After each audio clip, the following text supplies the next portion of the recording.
الفكر يا إنسان لو أطلقته متأملا في قدرة الرحمن لخضعت إجلالا وتسبيحا له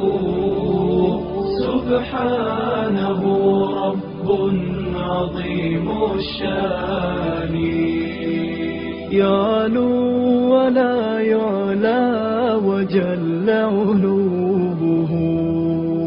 وصفاته كملت بلا نقصان سلطانه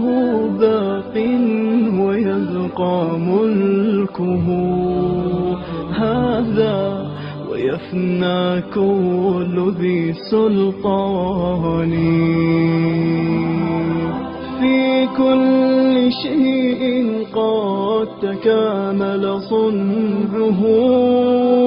ذا محكم التنزيل خير بيان قد عم أرجاء الفضاء بآيه انظر ترى ما لا يصفه لساني هذه السماء تزينت بكواكب لجمالها رفعت بلا أركان والريح تجري والسحاب بأمره يحيي بها ما مات من بلدان هذا ومن آياته تلك التي حملت بلا رجل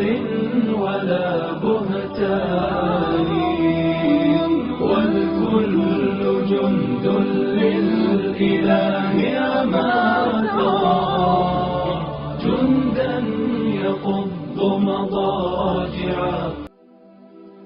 الفكر يا إنسان لو أطلقته متأملا في قدرة الرحمن لخضعت إجلالا وتسبيحا له سبحانه رب